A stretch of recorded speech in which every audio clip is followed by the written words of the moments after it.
to another top 5, guys. A day has passed since the latest balance patch, and now we can see how the meta is starting to shape up. Nothing too crazy is happening, but it's still gonna be a good idea for you guys to see what the new top dogs for Easy Legend might be. So I hope you find the video helpful, and if you do, a like and subscribe would be great. And don't forget to check me out live on stream each Tuesday, Thursday, and Saturday, where I try to show you the best decks in Hearthstone right now. But now, let's get into it.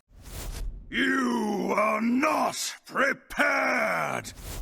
We still don't have too much stats, obviously, but I am gonna show you 5 decks with at least 500 games plus, with the best win rates right now from Diamond to Legend ever since the patch hit, so you guys have a better idea of what you could be doing. And the first deck is gonna be Aggro Druid. I will be doing an updated top 5 meta report in a couple of days from now, so we can really see how it shaped up, but until then, this is the best we get. Anyway, this Aggro Druid, even though after the nerf, Forest Gift is still gonna be a pretty strong inclusion. And yeah, not much has really changed about this deck, it's still hella strong. It is running the long neck egg package, and we obviously still have Wicker Fang, which to this day I have no idea why this card is not nerfed. Wildwood Circle, even though got nerfed, it's still strong as hell, and with the combo with Ravenous Flock into a buff like Hatchery Helper or Overheat, or heck even the long neck egg, it's really hard not to be winning a lot with this deck. I do have a detailed guide about this, and I might give you an updated one really soon, so be on the lookout for that one. Matchup wise, here's what the stats are looking, and you really don't have anything too bad. Anything is at least close to 50% or very much in your favor, so no wonder this is the best deck for easy climbing right now. When it comes down to mulligans, when you're first, you are gonna look for your good curve with a decent 1-drop for turn 1 like an egg or a living root. For turn 2, the Ravenous Flock is great, the long neck egg also makes sense. Felwood Treant could be a good keep, and you don't always want to be getting the permanent mana out of this guy, by the way.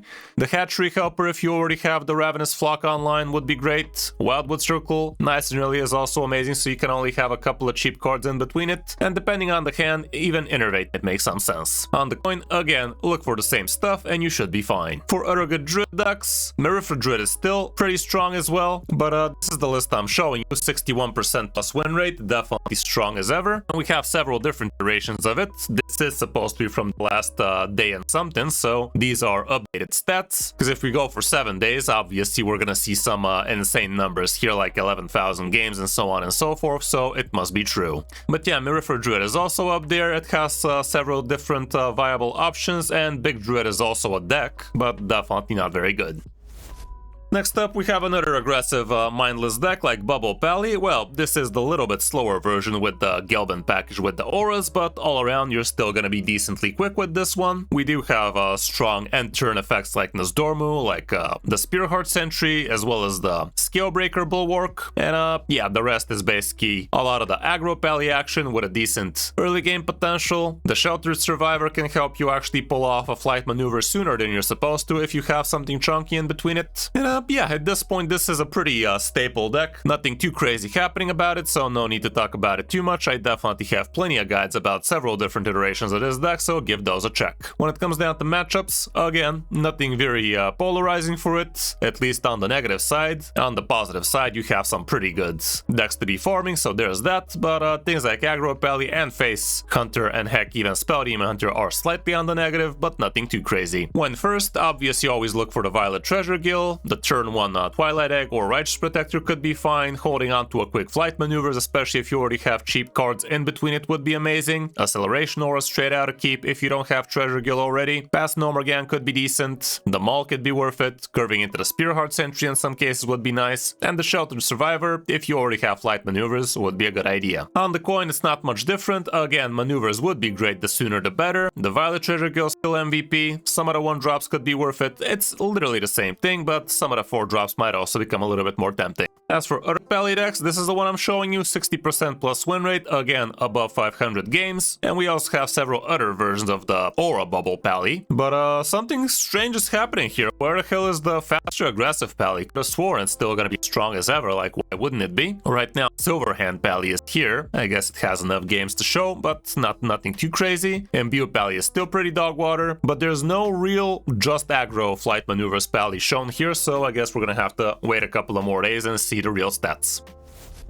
Spot number 3 is gonna be for Hunter, but not Companion Hunter, it's just gonna be good old Face Hunter. Face Hunter really is gonna be farming any unrefined meta, and right now, after the latest patch, people were still trying things like Leyline Mage and such, and Face Hunter really loves farming those, so why wouldn't it? And yeah, I literally did post an updated Face Hunter deck guide literally on the day the patch was supposed to go through, and the thumbnail was literally saying farm the meta with this deck, and yeah, people are farming the meta with this deck, shocking I know, but yeah, basically it's still same old stuff, has a ton of phase damage, you have a ton of recover potential with the Confront the Tolviers, it's just way too strong a card. Like the amount of times I have people play 7 1-drops into Confront the Tolvier as soon as turn 4 is just too damn high, and this card really needs to go up to 4 mana or something, and even then it's gonna be cracked as hell, but what do we know? Anyway, let's see what the matchups are looking like.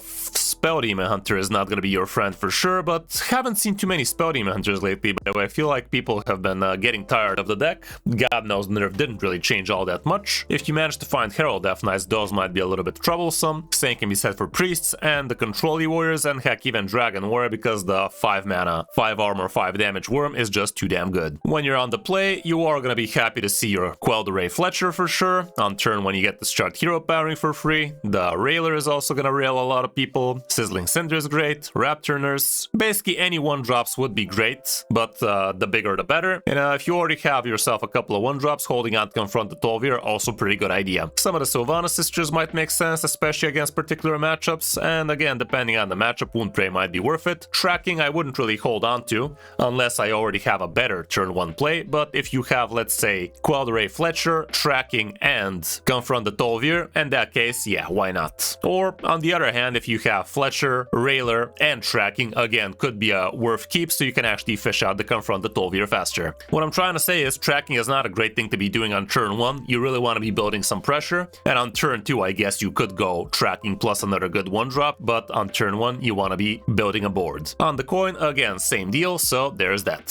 For other good Hunter decks, this is the one I'm showing you, 60% on the dot, 800 plus games, and we have several other versions of it, doing just as good. And Companion Hunter is trying to look a little bit better, even according to the stats. This deck has always felt really nice, at least for me, but right now, even people from Diamond 5 to Legend are trying to perform a lot better with it, because the added 2-drop Death Hunt does help it a lot. We also have other Hunters right now, what the hell is that supposed to mean? Still looks like Face Hunter if you ask me, but even Dragon Hunter is trying to feel kinda good, and I gotta say Magma Hunter, still kind of a cool deck. I might actually give you an updated video about it soon, so be on the lookout for that.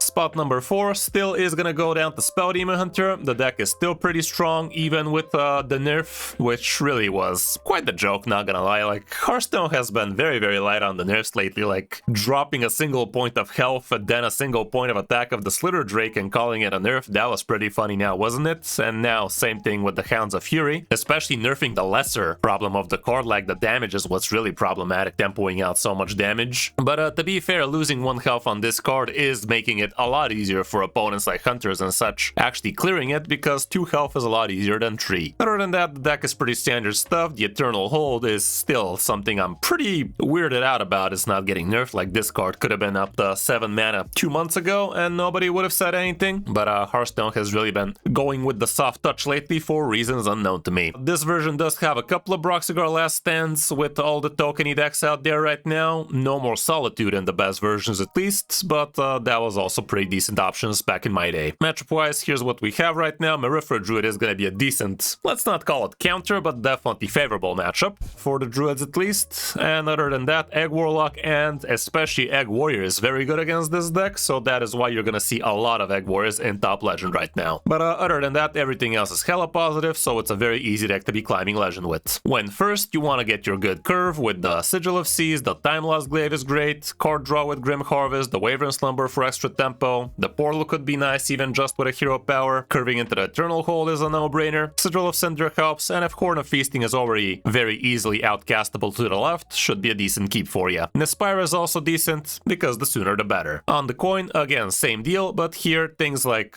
Infestation become a bit more keepable if you ask me, and same can be said for Horn of Feasting if it's outcastable. As for anything else for Demon Hunter right now, there really isn't, aside from Herald Demon Hunter, which is not showing up according to the stats at least, but it's still a pretty decent-ish deck, definitely nowhere near as strong as Spell Demon Hunter is though.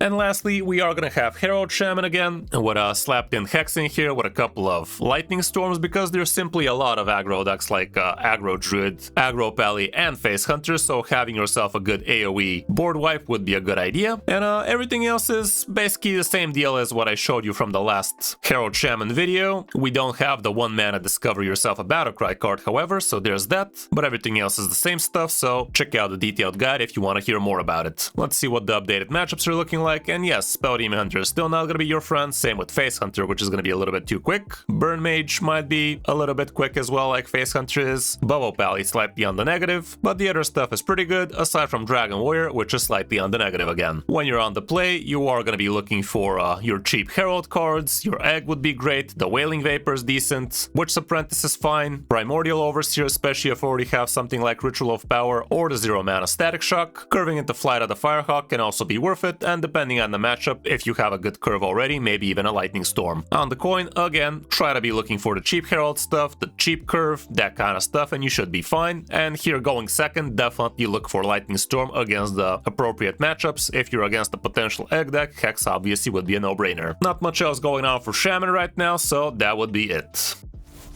For the classes we haven't mentioned, starting off with Death Knight, it's actually surprising Unholy Death Knight is a lot higher on the win rate lately, but this is not a deck that's going to be working decently well in Legend, I can tell you that much. Herald Death Knight is also seeing a rise in power, albeit with a small sample size, but it's still worth a check, and that's about it for the class right now. As for Mage, Burn Mage is still your best option, but Leyline Mage is actually seeing a 50% plus win rate right now. Small sample size, yes, but definitely looks kind of promising, and I gotta say the Crystallized Leyline might be a card you probably should be cutting out of your decks because it's just not good. You are still gonna be getting yourself random copies of this cards, one from Arcanomicon, and maybe you could get one from the Leywalker, but for the most part you might actually be better off cutting this for something a little bit better. Quest Mage is definitely good, especially in top Legend, but from Diamond 5 to Legend people are just botching it. We have another version of Leyline Mage with a positive win rate, which is something, but the rest are still definitely pretty dog water. For Priest, it's still gonna be Quest Priest or Control Priest. The stats really don't do it any justice. I think the deck has a lot better potential than the stats are showing, but people are probably misplaying the hell out of it. And same can be said for Rogue, really. You're gonna see plenty of Rogues in top Legends, and people are doing really well with it, but you really need to know how to do well with a deck like this. And same can be said for Imbue Rogue, and the combination of both. For Warlock right now, Egg Warlock is your only option according to the stats, although Divergence Warlock felt kinda interesting a couple of weeks ago. You might want to check my video about that one. But yeah, the classical Egg Warlock without the big end definitely feels okay. And lastly, we do have Dragon Warrior, which doesn't look like it is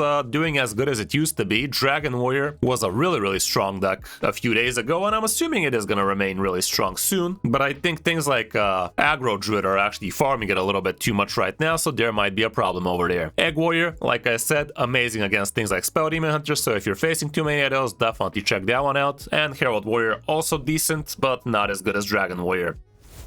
So that's gonna be it for this top 5, guys. I hope this helps you figure out what you want to be playing for Easy Legend this month. I will be doing an updated video about this meta report in a couple of days, so be on the lookout for that. But until then, thanks for watching, guys. I'm Kris05, and I'll see you in my next video or stream.